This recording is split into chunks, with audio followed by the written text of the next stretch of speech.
2 things to give up today coming right up.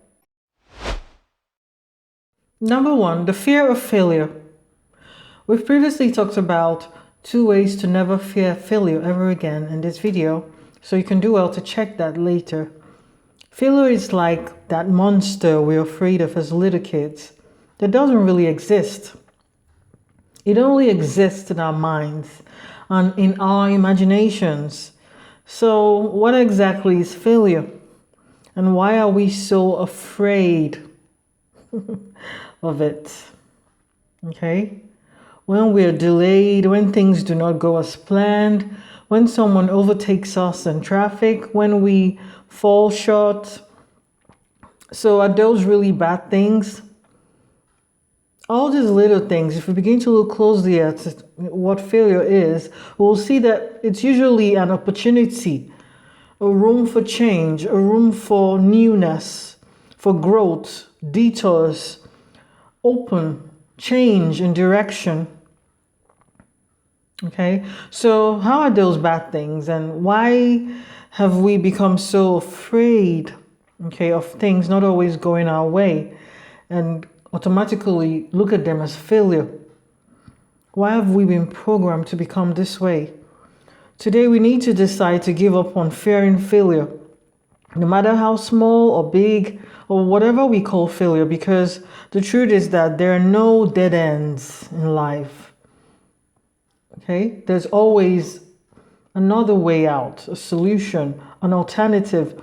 When there is a will, there's always a way. There will be something to learn that will open the door to success. The fear of failure can stop you from trying out something new or having aspirations, so we really need to ditch it. In this video, I mentioned about how sometimes you need to talk back to your failure, okay? And talk back to fear, okay? Tell fear that you acknowledge it.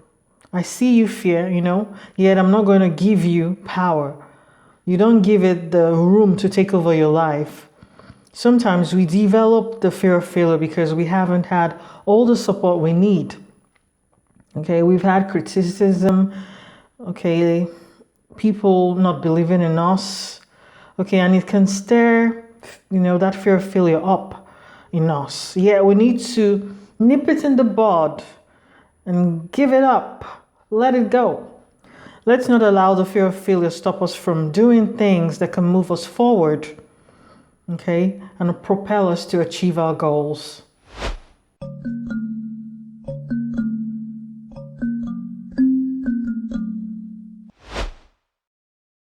Number 2, ignoring your intuition on what to do or what not to do. So what exactly is your intuition? It's the ability to understand, okay, something instinctively, even without consciously reasoning that thing out.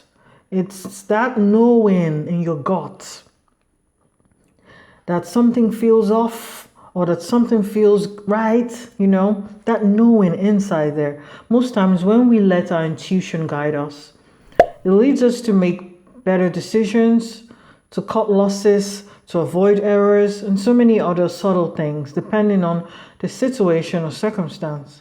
So when we feel something is good for us or we doubt something, whatever you may be feeling intuitively, check yourself and listen to your inner heart. Also, if you notice or feel something may be off somewhere about someone or something or, a situation, listen to that.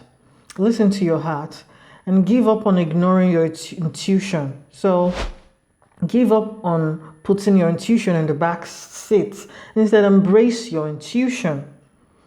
Okay, because I believe the more we listen to our hearts, the better our lives will become. Many times the answer to many of life's questions dwells on the inside of us.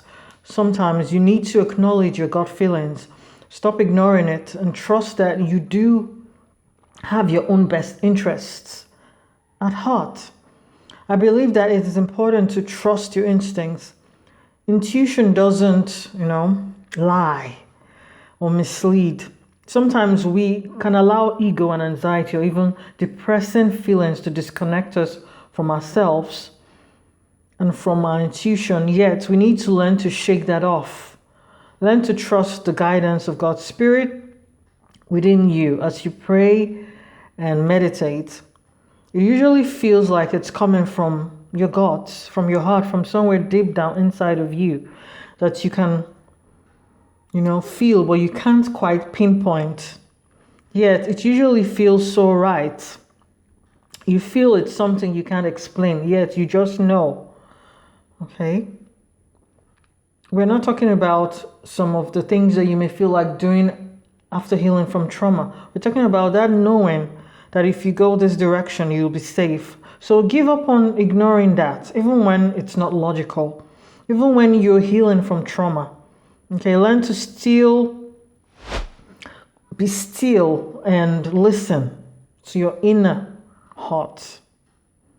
Allow peace to lead your life. I hope this is helpful for someone. Let me know your insights in the comments.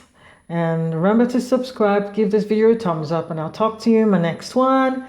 Thank you for watching and have a lovely day.